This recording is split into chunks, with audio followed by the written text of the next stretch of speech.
밝아질 줄로 믿습니다. 우리 신앙 고백하겠습니다. 오늘은 약간 바꿨습니다. 하나님을 사랑합시다. 우리도 서로 사랑합시다. 하나님이 나를 사랑하십니다.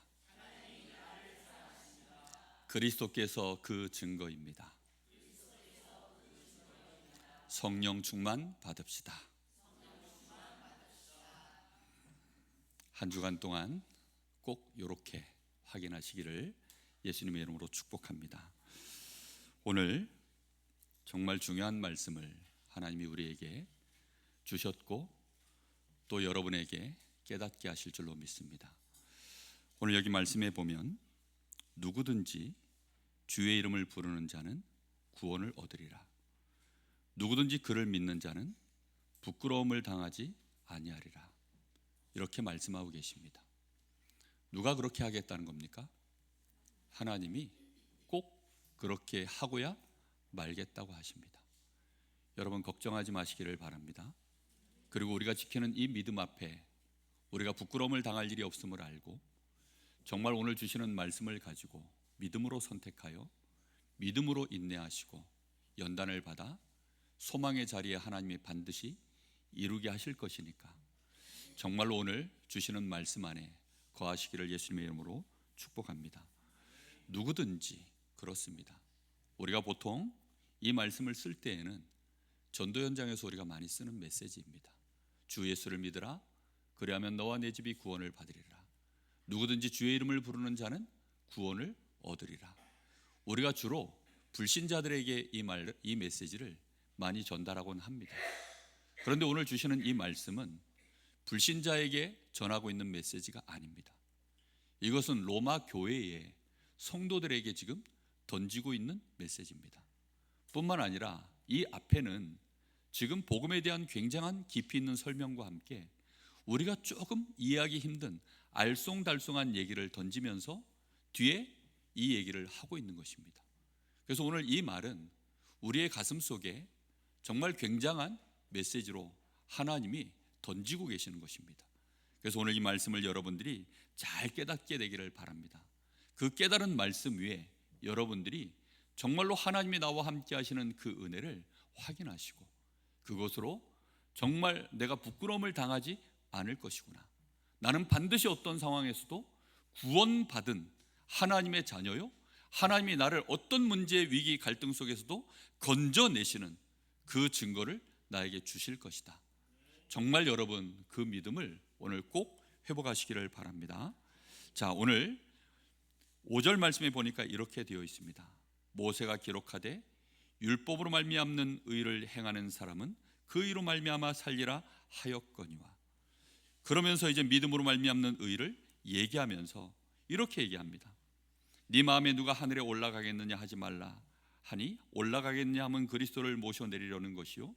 7절 혹은 누가 무저갱에 내려가겠느냐 하지 말라 하니 내려가겠느냐 하면 그리스도를 죽은 자 가운데서 모셔 올리려는 것이라. 이게 갑자기 이게 무슨 의미이죠? 갑자기 하늘에 올라가서 그리스도를 모셔 내리려고 하지도 말고 저 무저갱에 내려가서 그리스도를 끌어올리려고도 하지 마라. 그러면서 뒤에 8절에 그러면 무엇을 말하느냐? 말씀이 내게 가까워 내 입에 있으며 내 마음에 있다 하였으니 곧 우리가 전파하는 믿음의 말씀이라. 이 말씀을 이해하려고 하면 신명기로 돌아가야 됩니다. 이 말씀은 신명기 30장의 말씀을 응용해서 여기다가 바울 사도가 지금 우리에게 복음을 설명하려고 얘기하고 있는 것입니다. 신명기 30장으로 한번 돌아가 보겠습니다. 신명기 30장입니다.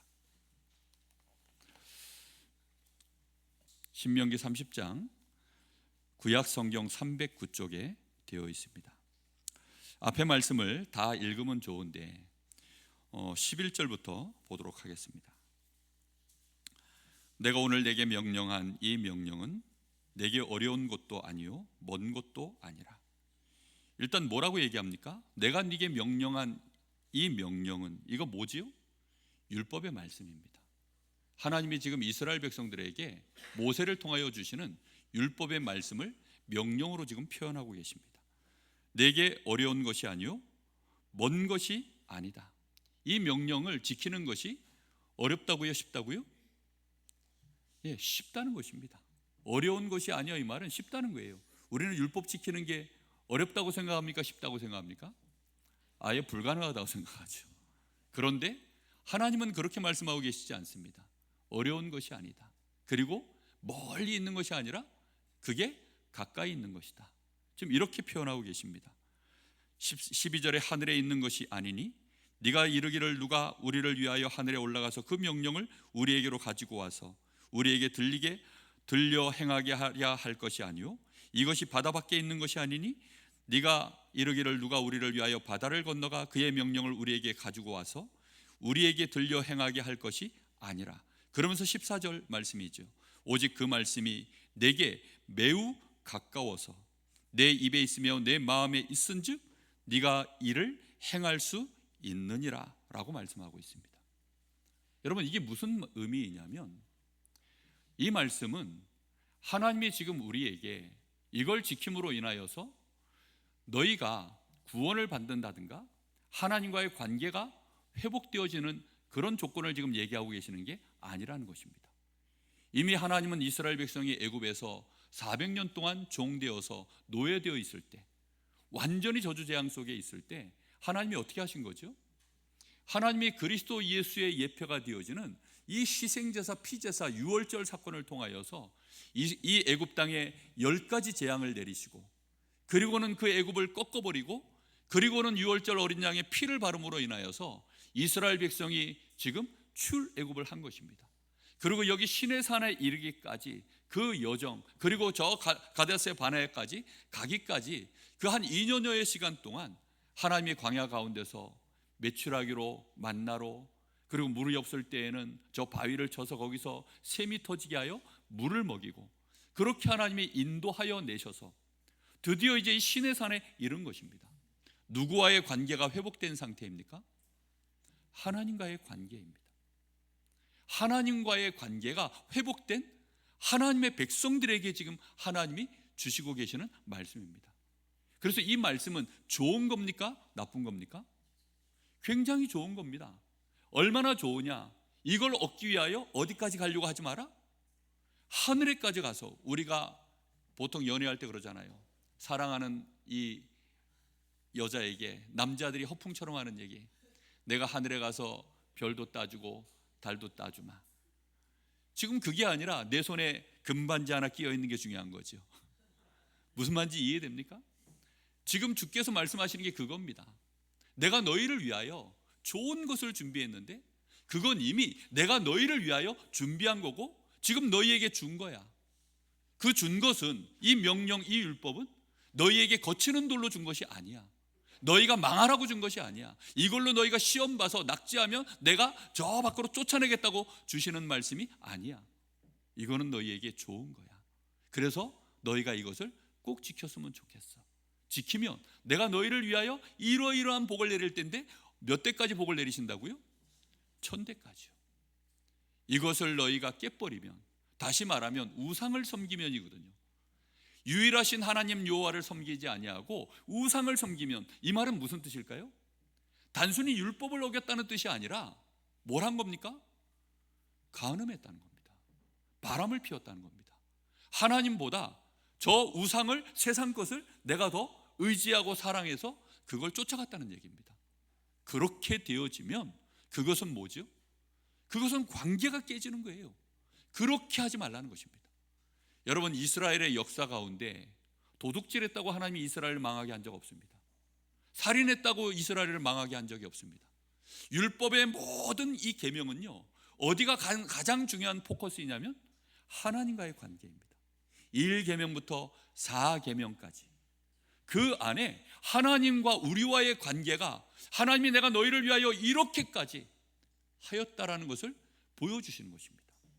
그리고 그들을 구원했고, 내가 그 백성들을 사랑했고, 특히 네 조상들 아브라함에게 약속했던 것, 저 이삭에게, 야곱에게 약속했던 그거, 내가 너희에게 그 약속 때문에 너희에게 찾아와서 그걸 이루려고 지금 너희를 건져냈고, 그리고 너희가 내가 약속했던 바 너희가 영광스럽게 되고 영화롭게 되어지고 온 나라 전 세계에 너희로 말미암아 모든 민족이 복을 받게 만드는 일에 내가 반드시 너희를 그렇게 만들기 위하여 지금 건져냈는데 이제 너희가 그렇게 되기 위하여 내가 너희에게 주는 계명이 이거다라고 얘기하시는 거예요. 그걸 보고 율법이라고 합니다. 무슨 말인지 이해되셨습니까?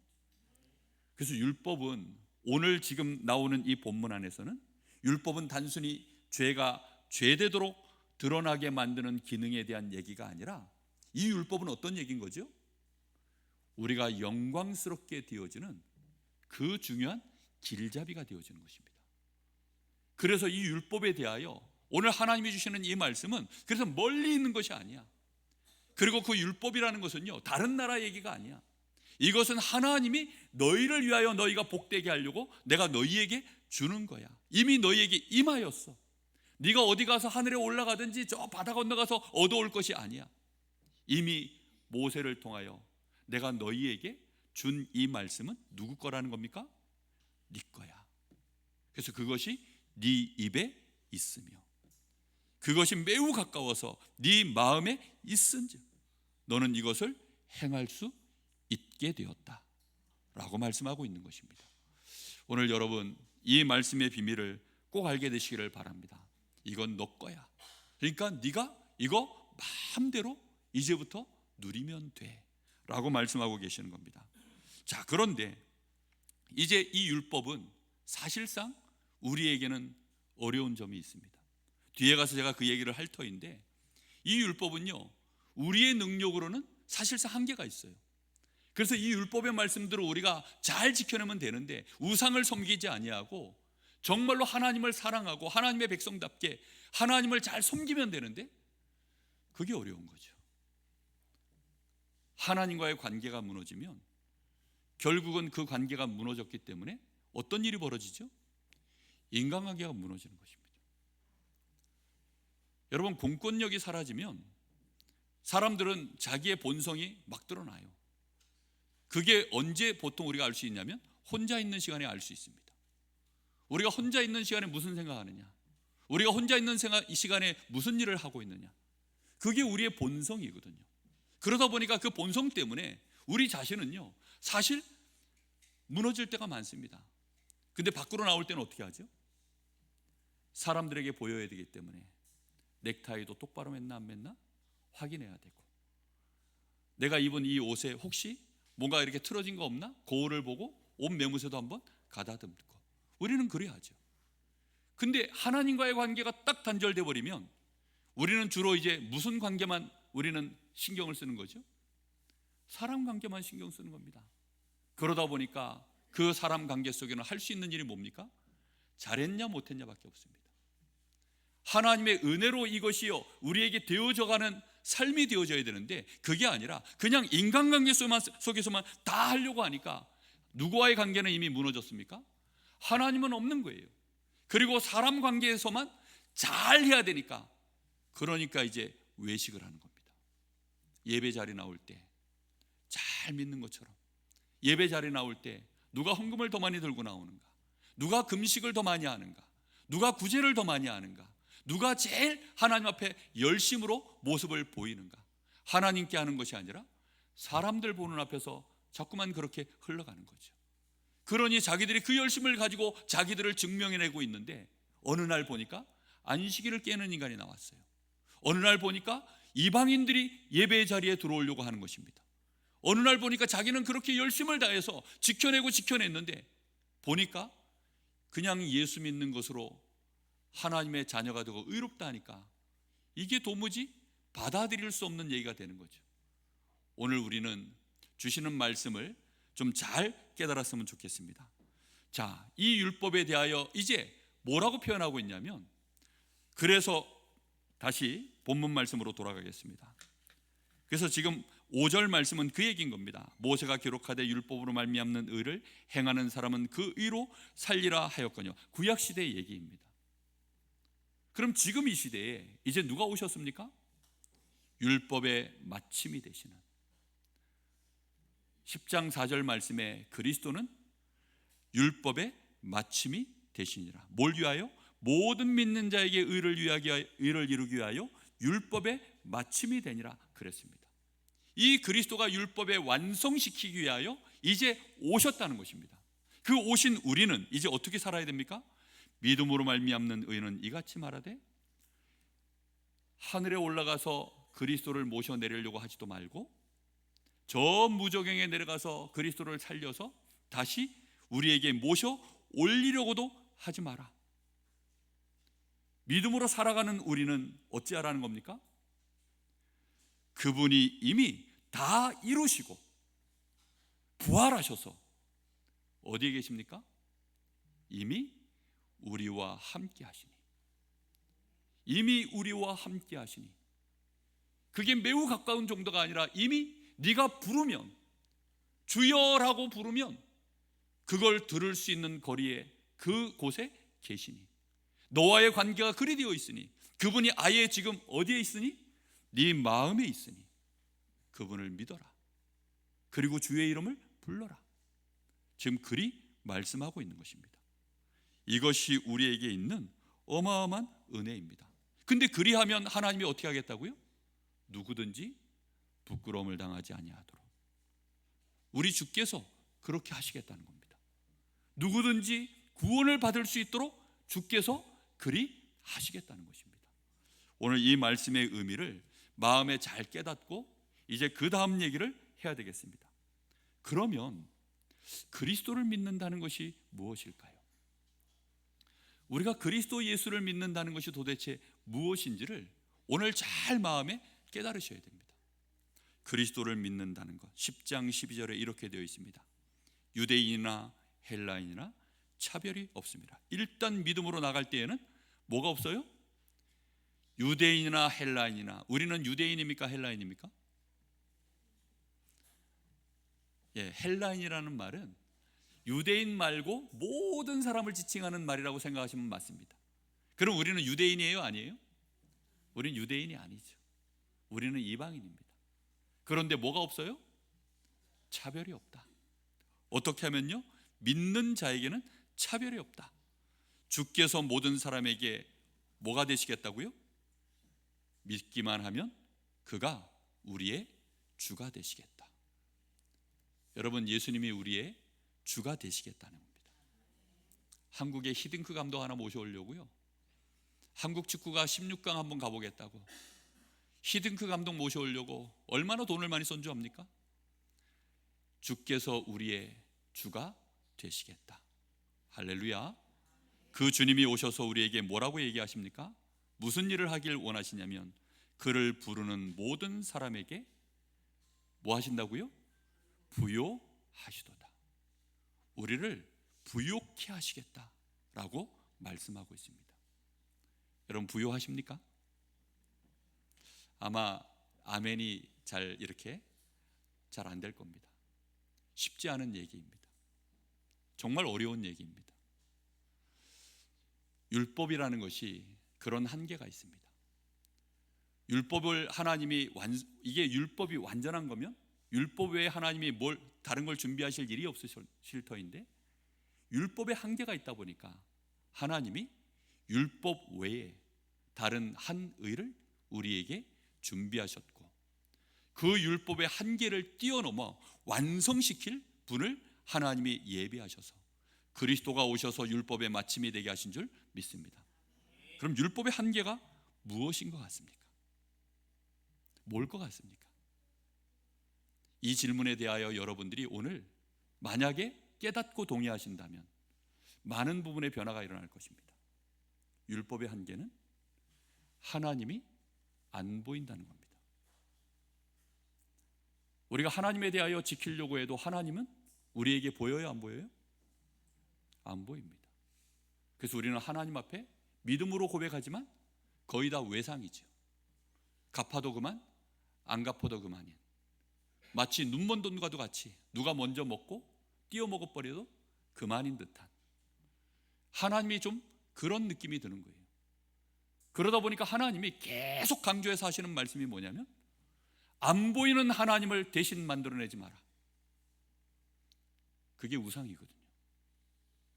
하나님이 언제까지 너희를 위하여 애굽에서 내렸던 열재앙으로 그렇게 계속 한 나라를 망가뜨리고 무너뜨리면서까지 내가 나를 증명해내는 것으로 너희가 그렇게 나를 믿기를 원한다면 그러면 지구는 망해야 됩니다.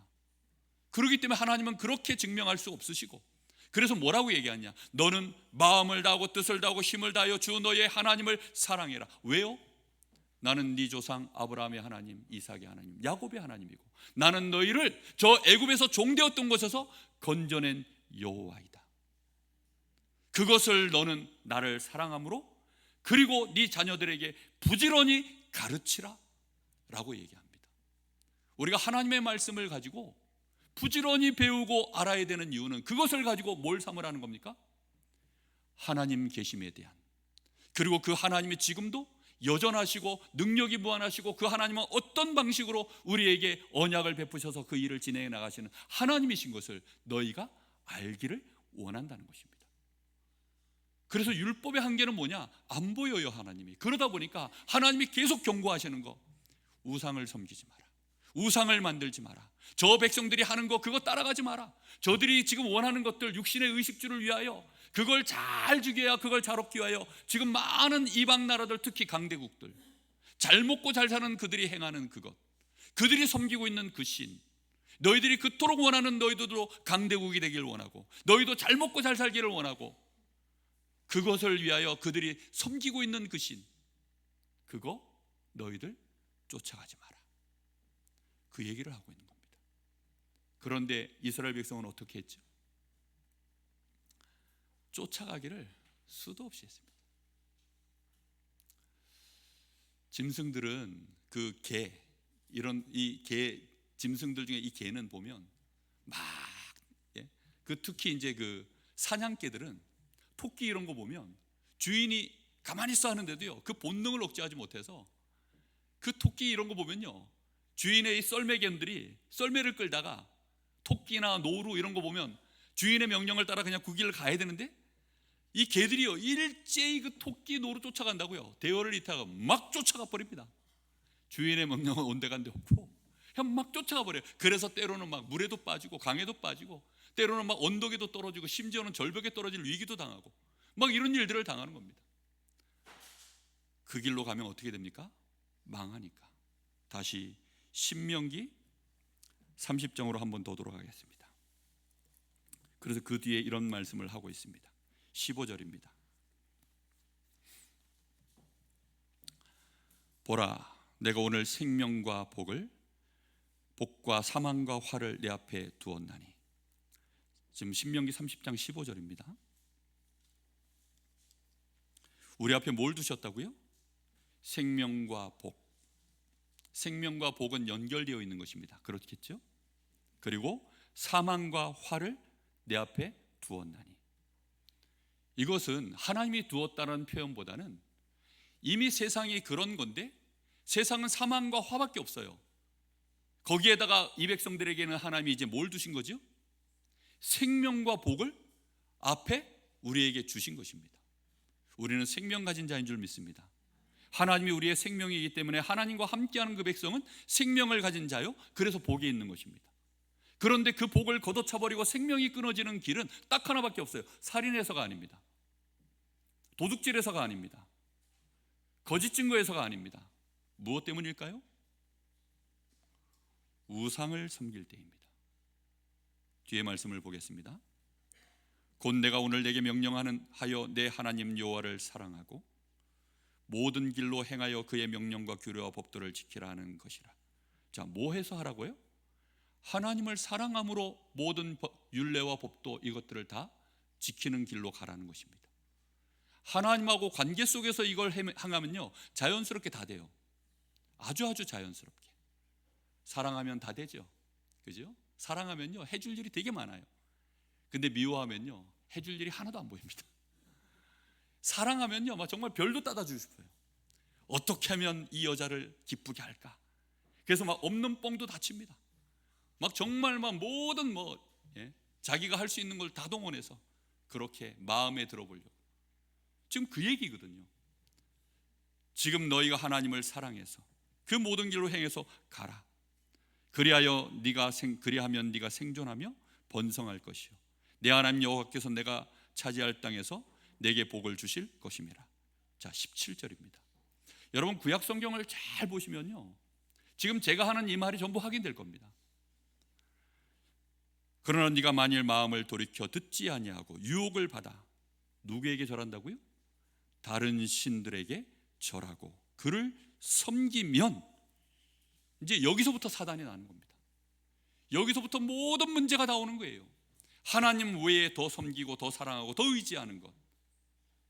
왜 유혹을 받습니까? 내가 원하는 거, 내가 정말로 갖기를 원하는 거, 내가 정말로 해결되길 원하는 거, 그걸 해결해 주는 것이 주로 어디에 있지요? 강한 나라에 있어요. 잘 사는 사람에게 있습니다. 벌써 엘리트들에게 있습니다. 성공한 사람들에게 있습니다. 근데 그들의 삶의 방식이 전부 뭐지요? 뭔가 그들이 섬기는 게 있거든요. 그래서 그걸 쫓아가지 말라는 것입니다. 그렇게 쫓아가면 어떻게 된다고요? 망한다고요. 하나님과의 관계는 잘라져 버리고, 거기에서 너희가 살인도 안 하고 부모를 공경하고 율법을 잘 지켜내 본들, 그 뭐 하는 거예요? 하나님하고 아무 상관없는 겁니다. 그들은 결국 화를 당한다는 뜻입니다. 하나님이 이스라엘 백성을 망하게 할 때마다 그 백성들이 살인하고 도둑질하고 이런 것은요, 자기들 안에서 하나님이 해결하도록 법을 정하시고 그렇게 하도록 하셨어요. 그런데 이스라엘을 아예 망하게 만들어버리는 일은 항상 누가 직접 손을 대죠? 하나님이 직접 손을 대는 일은 그 일입니다. 우상 숭배할 때, 단순히 우상이 아니라 그랬죠. 지금 그 얘기를 하고 있는 것입니다. 자, 에베소서 4장 17절로 넘어가겠습니다. 에베소서 4장입니다. 여기 이방인 얘기가 나와요. 그래서 4장으로 넘어가는 겁니다. 4장 17절에 그러므로 내가 이것을 말하며, 좀 띄어져 있나요? 예. 못 찾으시는 분들은 앞을 보시면 됩니다. 그러므로 내가 이것을 말하며 주 안에서 증언하노니 이제부터 너희는, 자, 그리스도로 말미암아 하나님의 거룩한 백성이 된 너희는 이방인이 그 마음에 희망한 것으로 허망한 것으로 행하는 길을 행하지 마라. 이방인들이 허망한 길이 뭐지요? 죽은 자의 길입니다. 사망으로 말미암아 결국은 아무리 몸부림치고 바르게 해도 부모도 공경하고 살인도 안 하고 이웃에게 거짓도 행하지 않고 나름대로 윤리 도덕, 정말로 자기들이 정해놓은 법전 잘 지켜 행해서 나라를 잘 꾸려서 강대국이 되는 것처럼 보이지만 그 길은 결국은 뭐라고요? 특히 그 당시에 로마가 그러했죠. 로마는 세계를 제패한 나라였습니다. 그 이방인들, 그들이 행하는 허망한 길, 이 허망한 길이란 말은요, 생명이 없다라는 뜻입니다. 허망하다는 말은요, 속빈강경이라는 거예요. 생명이 없는, 껍데기만 있는 그들이 행하는 길로 행하지 마라. 그들의 총명은 어두워지고 그들 가운데 있는 무지함과 그들의 마음이 굳어짐으로 말미암아 하나님의 생명에서 떠나 있도다. 생명 없는 자의 인생, 허비하는 인생, 아무것도 채워져 있고 부여하지 않고 충만하지 않은 인생, 그런 인생으로 가지 말라는 것입니다. 여러분, 아무리 돈 많이 벌어도 소용없습니다. 제가 며칠 전에 사법고시를 한 번에 한 해에 1차, 2차를 다 패스한 그런 여자의 고백을 들었습니다. 그 유퀴즈 온더블럭의 그 유재석이 진행하는 예능 프로그램에 그런 여자가 나온 거예요. 사법고시를 보통은 1차를 패스합니다. 1차 패스하기도 어려워요. 과목이 1차가 3과목이래요. 그리고 2차가 4과목이랍니다. 근데 그게 양이 얼마나 많은지 1차 패스하기도 어려운데 1차 끝나고 곧바로 이어서 2차를 붙는다는 것은요, 거의 불가능한 일이랍니다. 근데 최연소로 그것을 우리나라에서 해냈다는 거예요. 그러니 얼마나 대단합니까? 그러니까 유퀴즈 온더블럭에 이제 일반인이 나온 거죠. 나와가지고 그 얘기를 하는데, 문제는 뭐냐? 이 여자가요, 영광만 있을 줄 알았더니 그게 아닌 거예요. 그 길을 가는데 얼마나 힘들든지 우울증이 찾아오더래요. 하루에 16시간을 앉아서 공부했답니다. 그것도 매일. 언제까지요? 사법고시 붙을 때까지. 근데 하면서도요, 그 마음이 평안할까요? 두려움, 열심히 할수록 두렵죠. 자기의 생명을 깎아먹으면서까지 그렇게 열심히 했으니 두렵죠. 혹시라도 떨어지면, 혹시라도 안 되면. 그러면서도 올라오는 생각, 내가 왜 이것을 하고 있을까? 할머니 집에서 공부를 했다는데 아파트 10층이랍니다. 한 번씩 바람 쐬러 너무 힘들어가지고 베란다로 나가면 뛰어내리고 싶을 때가 한두 번이 아니었대요. 그렇게 막 뼈를 깎는 인내를 해가지고 그렇게 해서 사법고시 1차, 2차 시험을 다 봤는데 합격을 했는지 안 했는지 그거를 자기가 확인하기가 무서워가지고 자기 친한 친구한테 수험번호 알려주고 알려달라. 5시가 땡 되니까 전화가 왔더랍니다. 합격했다고. 그 자리에서요 정말 뭐 눈물 콧물을요 막 쏟아내는데 그거는 합격의 기쁨이 아니었대요. 안심했다는 겁니다. 그 두려움에서 이제 해방. 그런데 문제는 뭐냐? 지금도 여전히 그러면 유명한 우리 한국 로펌에 들어가서 몇 억씩 받는, 이제 연봉을 받는 그런 유능한 변호사가 됐어요. 근데 문제는 그 여자가 그럼 지금도 그거 하고 있냐? 그만뒀답니다. 왜 그만뒀냐? 자기하고 안 맞아서요. 자기 인생에 채워지는 게 없어서, 너무 마음이 허해서. 그래서 그만두고 자기가 뭐 하면 좋을까? 그래서 지금 다시 그 길을 찾고 있다고 합니다. 여러분, 다른 길을 또 찾아내면 채워질 것 같습니까? 아닐 겁니다. 우리는 정말 아셔야 됩니다. 우리의 상한 심령 가운데 우리는 하나님의 생명이 없어서 우리 인생이 지금 허망한 길로 그리 갖고 있지 않은지, 그리 하지 말라는 것입니다. 5장 18절 말씀, 그 뒤에 바로 뒷장이죠. 18절 말씀에 이래 얘기합니다. 술 취하지 마라. 이는 방탕한 것이니 오직 성령의 충만함을 받으라. 방탕한 것이다 이 말은요, 인생을 그냥 생명 없이 허비하여 간다는 뜻이거든요. 근데 허비하는 것과 지금 충만한 두 단어를 어떻게 하고 있어요? 대조시키고 있습니다. 하나님의 자녀, 그리스도가 이미 우리의 입에 있고 우리의 마음에 있는 우리는 이제 뭘 받으라고 합니까? 성령의 충만함을 받으라 라고 말씀하고 있습니다. 예배소서에는요 이 부요함에 대하여, 이 충만함에 대하여, 영광에 대하여, 가득 채움에 대하여 계속 얘기하는 말씀이 에베소서의 말씀입니다. 이 에베소서의 말씀은요 그래서 얼마나 우리가 알고 읽으면요 가슴에 채워지는 것들이 많은지 모릅니다. 자, 오늘 성경을 많이 찾는데요 한 번 더 가보겠습니다. 에베소서 1장으로 넘어가겠습니다. 읽으시면서 여러분 마음속에 채워지는 은혜가 있기를 바랍니다. 1장 3절에 이렇게 되어 있습니다. 찬송하리로다 하나님, 곧 우리 주 예수 그리스도의 아버지께서 그리스도 안에서 하늘에 속한 모든 신령한 복을 우리에게 주시되.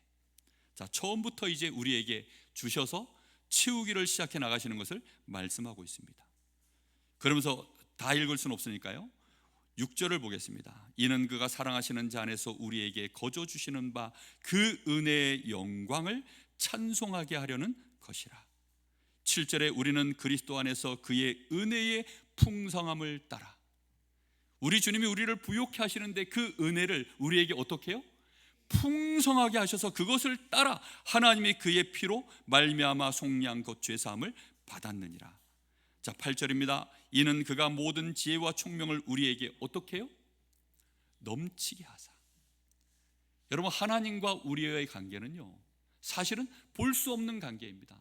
우리가 기껏 하나님을 찾아가고 또 찾아가면 우리가 만들어낼 수 있는 건 결국은 뭐밖에 없냐? 우상밖에 없어요. 사람, 대단한 사람이 있으면 그 사람 쫓아갑니다. 그리고 어느 날 그 대단한 사람에게 또 실망을 느끼면 우리는 또 상처받습니다. 그러니까요 그 어떤 사람도, 아니면 그 어떤 우상도, 그 어떤 종교도 우리에게 만족을 시키고 우리를 충만하게 해줄 수 있는 것은 아무것도 없습니다. 그런데 그리스도께서 어떻게 하셨다고요?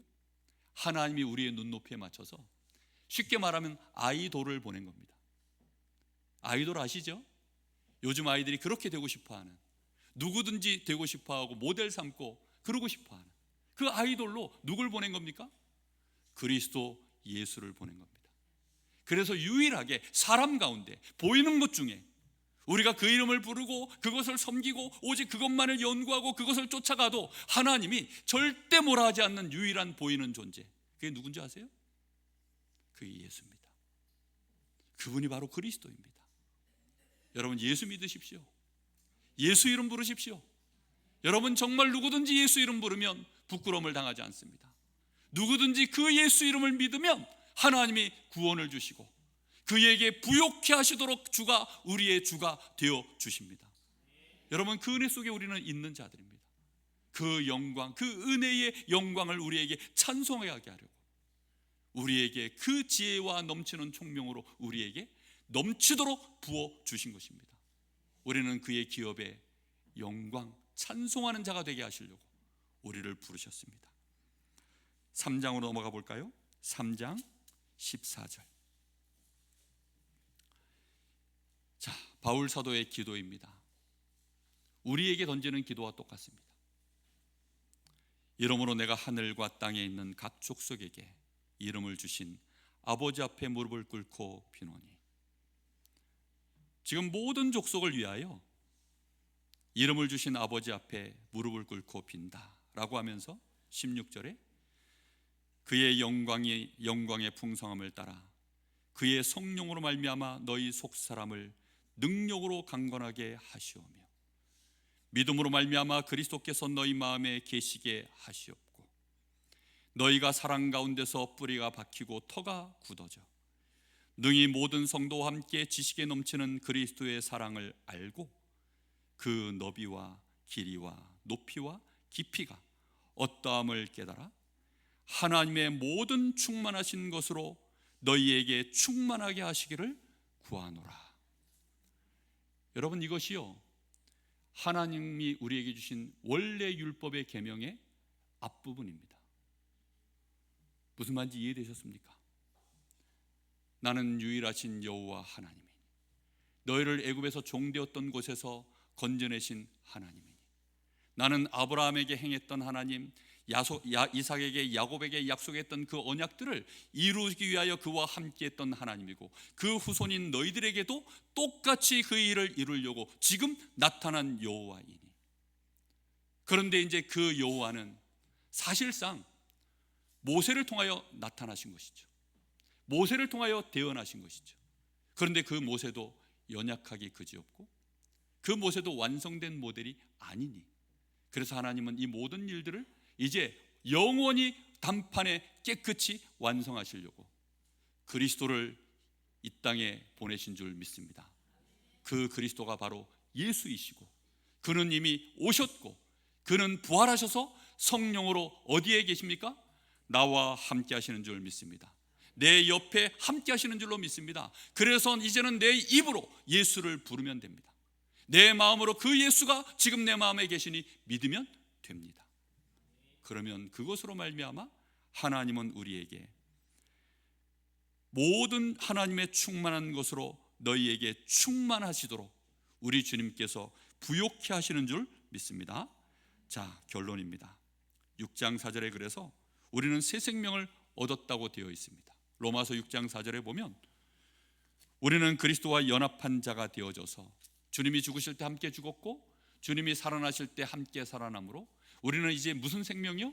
새 생명을 얻었다. 너희는 생명 가진 자다. 그러니 생명 가진 자로서의 이제는 삶을 사는 것이다. 생명은 누구와의 관계입니까? 하나님과 함께하는 자를 말하는 것입니다.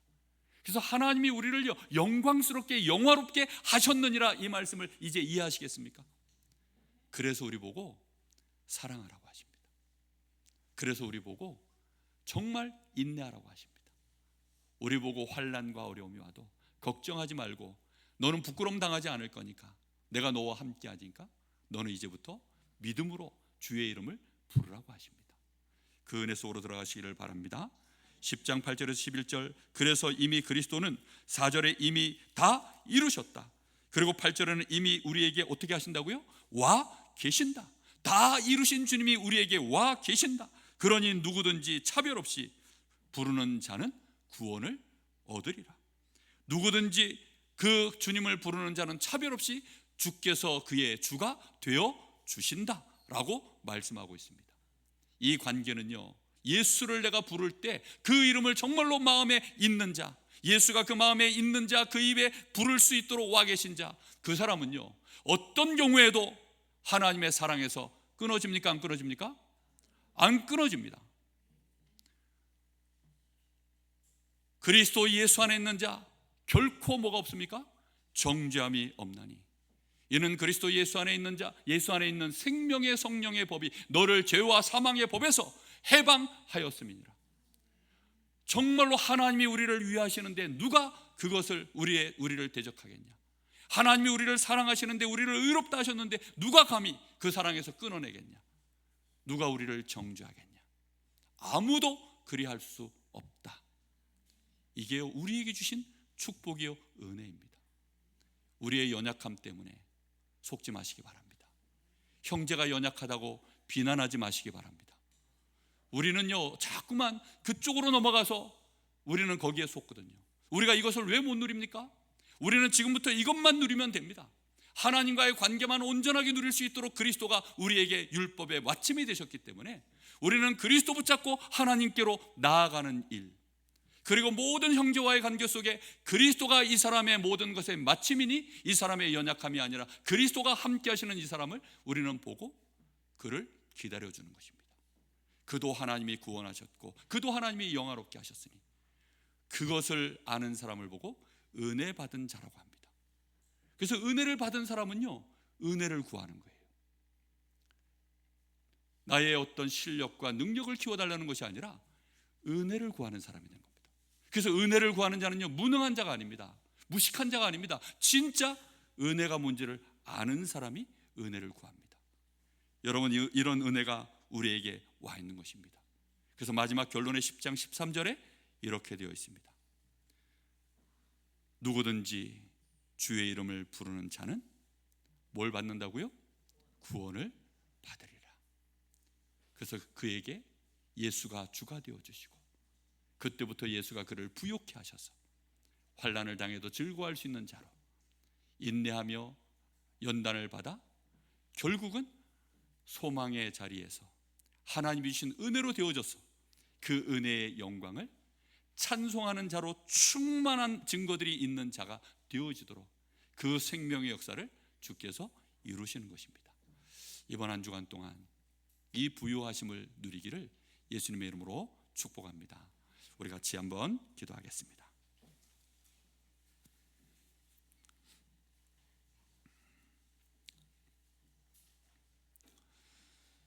우리 같이 기도할 때 하나님, 우리는 더 이상 우리의 모든 우선순위가 사람과의 관계가 아니게 하여 주옵소서. 사람과의 관계가 갈등과 문제 속에 빠지는 것, 아무리 좋은 관계를 혹시 또 유지하고 있다 할지라도 결국은 그것이 무너질 수밖에 없는 것은 그것이 나에게 복이 되지 않고 그것이 나에게 결국은 화로 돌아오는 이유는 그 앞에 하나님과 우리와의 관계입니다. 하나님과 나와의 관계를 온전케 하시려고 그리스도께서 하나님을 사랑하는 것이 무엇인지를 보여주셨고 사람을 사랑하는 것이 무엇인지를 보여주셨습니다. 우리도 이제 그 부요함 속으로 들어가게 하옵소서. 우리 같이 기도합니다.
지금 우리 마음속에 함께 하시는 우리 주 예수 그리스도의 이름으로 기도하옵나이다. 아멘.